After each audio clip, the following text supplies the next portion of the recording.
Why can't they tell him this is what you need from A to Z to get contractual agreement with the city? Case closed. Well, you know, and that's all you need. And you know what I would like to hear from anybody who is African American, who has done business with the city, who's made more than $100,000.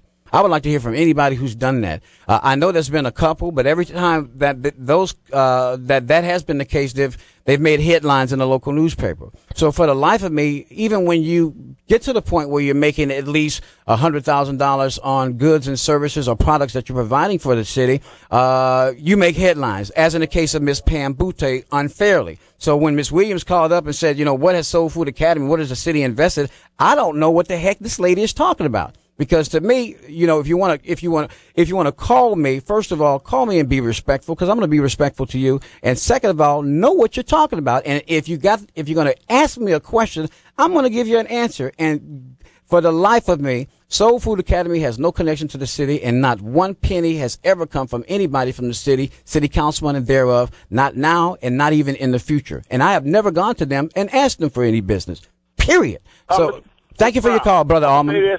Go ahead, sir. Okay. Go ahead, brother. One last comment. I wanted to say this, and I'm going to be quiet. Mm-hmm. All I want to say is this. I'm not getting involved in personalities, but Dr. Ernest Johnson on your program last week made this statement. Until we learn to come together. Amen. As individuals, I don't care if the city council, the mayor, whoever until we learn to do that and set aside personalities. You know, I can do business with you if necessary. I don't have to even like you, as long as I respect you. And you know what, Alderman? Once we come to that, we'll make it. And let me say this again. I'm not a politician. I'm not a person who makes policy and procedure. And over the course of the last 3 years, there has been a bickering match and what I call a pissing contest between the administration and the city council. Now, one thing I would say that Roosevelt Johnson, and I said it yesterday on air, that I think that he did that was great, was he brought the mayor and his staff back to the dime. A house divided, of course, will not stand. So at the very least, they're in the same room. I thought that was exceptional. But outside of that, from a journalist perspective, I thought the answers were pretty much similar to all the questions, and none of them address the question. Period. Let's go to the phone. 1-877-464-2500 or 318-484-2500. 1-877-464-2500 or 318-484-2500. Good morning, caller. Your name, where you calling from? Yeah, hey, good morning, Tony. This is Mr. Smith calling by way of New Orleans. Go ahead, Brother Smith. Alexandria, Pineville. Turn your radio down, Mr. Smith, so that we can hear you. We can't hear you because we're getting a lot of reverb. Yeah, turn it all the way down. And go ahead, sir, with your comment. Yeah, I was just kind of listening in a little bit myself, and I know Friday is real mellow for you. I know you don't like to deal with a lot of things, real serious. Friday, I mean, you've been stressed all week Friday, so I just was surprised to hear, y'all engaging. But one of the things that did catch my attention was, while all this is going on, what's happening at Clico, because it seemed like, again, as you just mentioned, the Bible states the house divided will not stand. But here, they're dealing with, and these people are sitting back, they're turning up. We are fighting each other, but at Clico, the blacks are not getting their promotion. They're not getting their raise. And they're being overcharged for services anyway. And it's really sad that, we wonder why Alexandria don't have a black mayor, a black police chief, and when and until we can get all on one accord and be in agreement, Alexandria will never have a black mayor or police chief. Well, we do have a black police chief. We do have a black police chief. I think he's already planning on retirement, has announced that retirement. As far as the selection of the next chief, that hasn't been made public yet.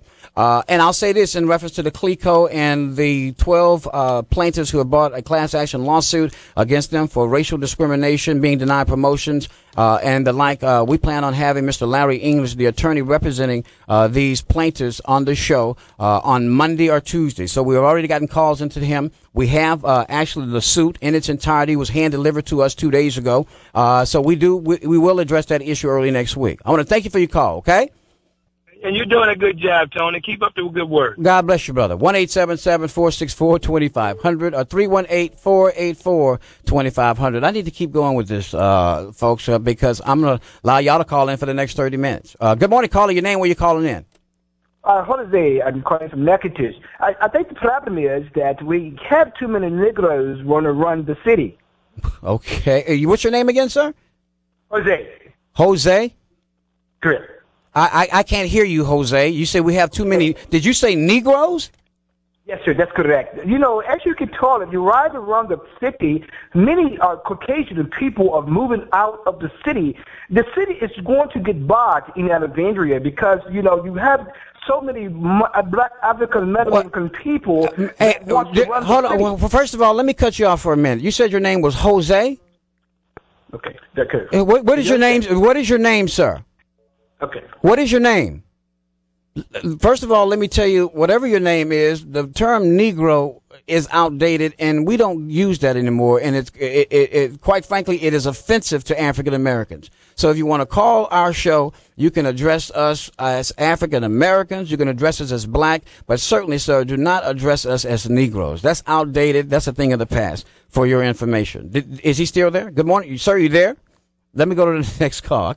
I couldn't believe he said that. 1-877-46. There's something wrong with you, us Negroes. Good morning, caller. Your name? Where you calling from? Jay Johnson from Alexandria. Jay, I the Negro calling you. Oh, how are you this morning? Hey, Jay, I'm still here. And again, for those people, for the record, Jay, you heard Miss Williams. I think she's saying that I guess and heard that she said that I lack integrity and that Soul Food Academy has been promised some money from Myron Lawson and Ed Lawredane and the like. And as a private business owner, not only is it an insult, but it is not true. She wouldn't allow me to answer the question. But are we getting sidetracked here? Well, I think as an interview and an interviewee, you know, I asked some questions. I asked the questions that the people called in and had me ask since they weren't allowed the courtesy of calling in, which, of course, Myron and, of course, Ed did not have a stipulation, and they did take some calls. Not only did they take calls on the air, but they took a couple of calls off air as well. The stipulation we had here of having Mr. Roosevelt on is that he didn't want to take any calls. And that was just right, and I honored that. And now I'm allowing people to call up. And apparently a lot of his supporters are calling up this morning. What do you think about what's going on in the city? You heard the interview. You've been very critical of the administration. But were you satisfied with the answers to the questions, Jay? No, I wasn't. As politicians, they have to understand that they serve at the pleasure of the people, and that has been lost on Mr. Johnson, it appears. It's amazing that he could energize his base to come forward, but we'll see what happens when, as Chuck Fowler and Mr. Silver and Ed Laverdane, that are the new community development team, deal with them, since they're supposed to be a community development organization. We'll see if they continue to be energized in any matter.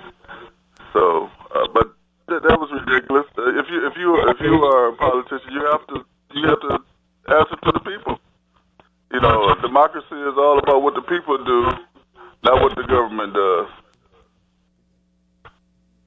Okay, go ahead, Jay. I had Mary Landrieu calling in, our U.S. Senator, to talk about what's going on with the health care issue. I'm putting her on the back burner. I've told her that we're going to have to go ahead and reschedule her possibly for Monday, because I still want people to call in, because obviously they have something to say. Now, you and I were talking about particularly the contractors, like the brother from Boyce who called in, who said that he's been trying to do business with the city.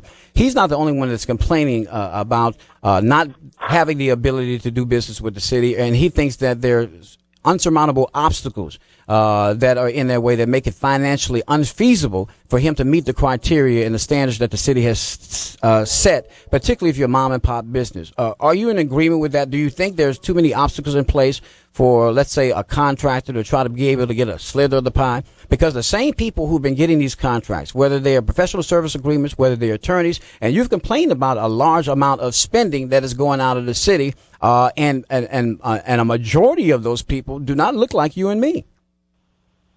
Well, Tony, you have an effort that I did called Black in Alexandria.